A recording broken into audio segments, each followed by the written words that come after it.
What if I said you could sow potatoes without burying them, or harvest potatoes without digging for them? Well, no bury and no dig potatoes is exactly what I'm aiming for in this video potato growing experiment.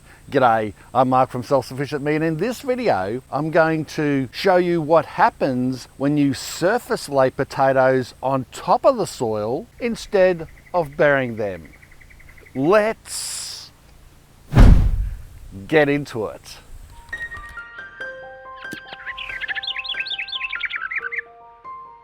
And I'm in a bit of a hurry to harvest this lot because of two main reasons. The first being our subtropical summer. We've been getting a lot of rain lately, and I'm worried that the humidity and the rainfall is going to rot these tubers in the ground.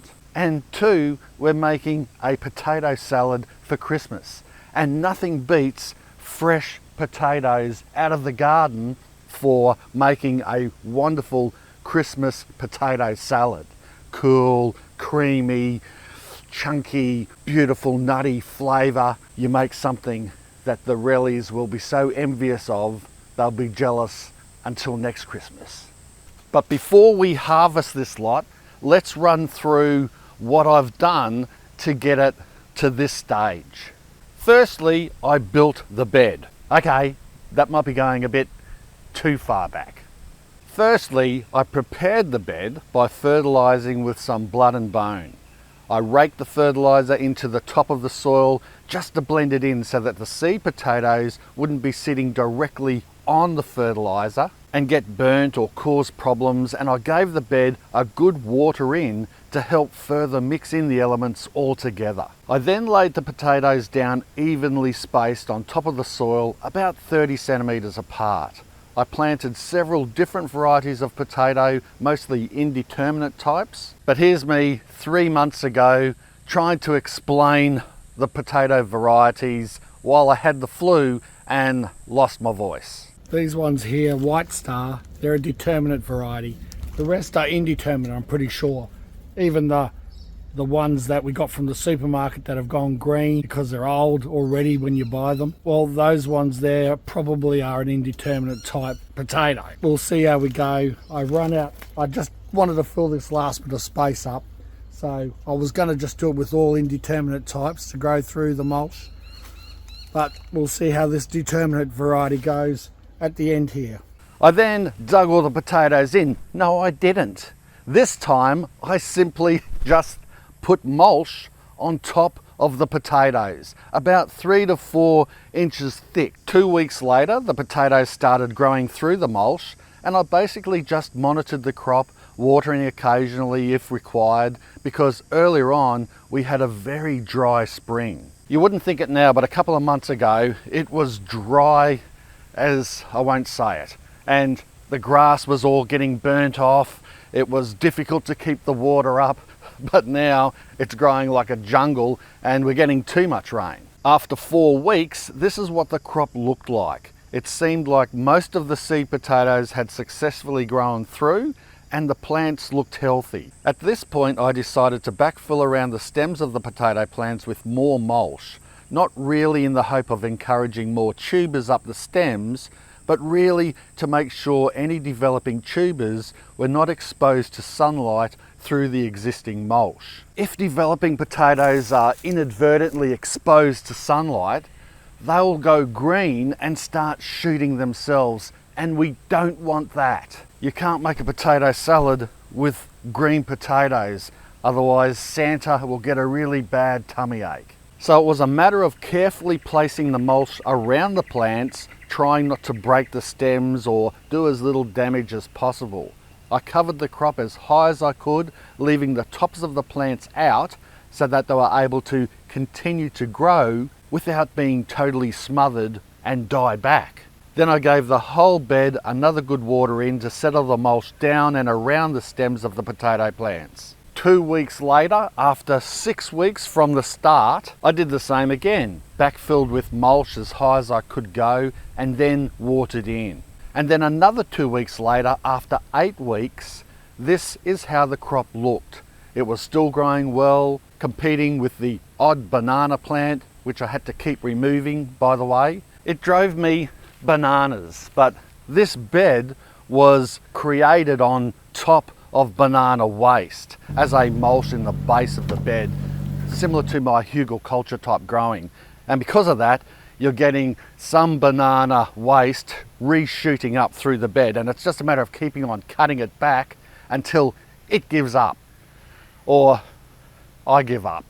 Anyway, over the next month I didn't add any more mulch, and I hardly watered either due to the consistent rain we've been getting, which I'm a little concerned about, as I stated earlier. I just let the crop grow, and then it slowly began to die back around the 3-month mark, which is normal for potatoes. They usually are ready for harvest in between 3 to 4 months from planting. So here we are now at the 3-month mark, and what I'm going to do is just remove all this mulch, and hopefully, fingers crossed, we've got a bunch of tubers just sitting on top of the soil as it's supposed to be, apparently, and we can just harvest them nice and easy. Let's get into it and let's see if that's true. All right, start from this end. I think that's where we sowed them from. I'll just throw the mulch on this other bed. A lot of mulch here. Here we go. This side was from the potatoes that were planted from the store. That one there's going a bit green.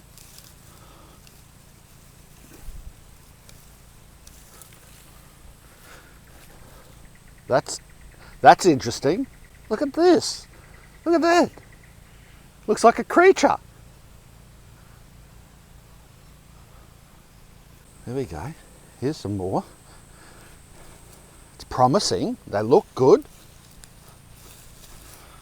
Just peel back the mulch and throw it away, which I won't do. I'll be keeping this mulch and be reusing it in the garden or composting it down. Probably just reusing it. Oh, I just threw out. I've got to be careful. There's potatoes within the mulch. I've got to be careful that I don't accidentally throw them away. Here's some in this corner that are squishy. They're rotten. They're no good. The worms are already getting into them. That was my worry. So I'll put them maybe in this corner.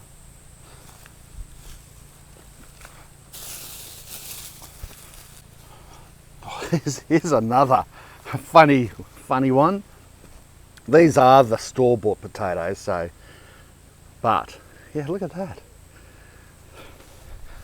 It's a good size. I mean, they feel good too.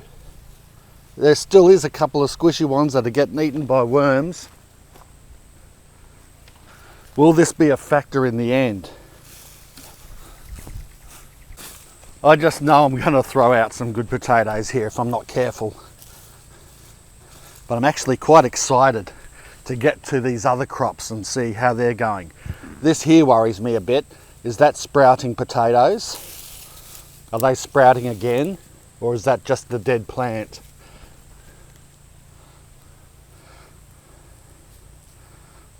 I think that's sprouting. Yeah, that's sprouting from a, maybe that is an old potato that didn't sprout and now it's sprouting. Okay, I think we're coming to some of the other potatoes now, the other varieties. Looks quite nice. Yep, they're not big, but this variety mightn't be that big, but they're hard and good. It's like these potatoes have dug themselves down a little bit here. See?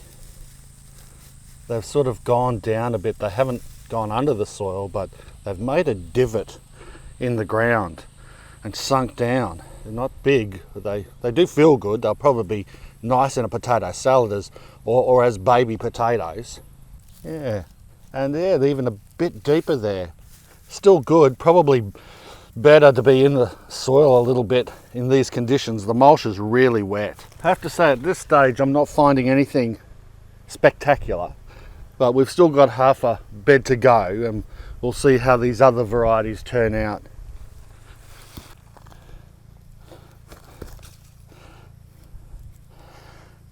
These are a whiter variety, still fairly small, about egg size.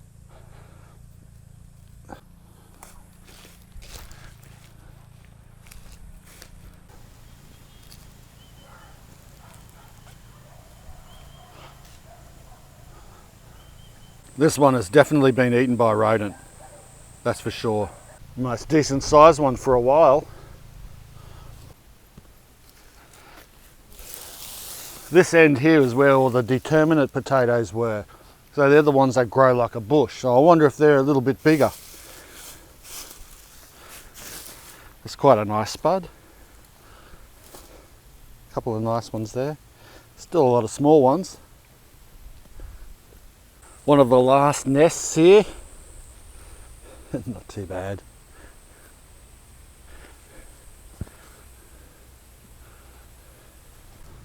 Couple of decent ones at the end.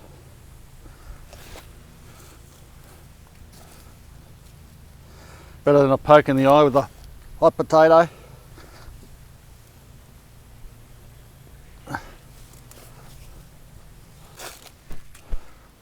Still picking up a few from the back of the mulch. So what's my conclusion? In this particular experiment, I'd have to say I'm a little bit disappointed because I think we could have done a whole lot better. Perhaps earlier in the year, if this experiment was conducted right in the prime of potato growing season, we might have got a better harvest out of it. But I'm not going to let it get away with it because there were some things that I saw that you just can't deny, like slug damage, nematode type nodules. There was also rodent damage, and all these things happened because the potatoes were easy to get to.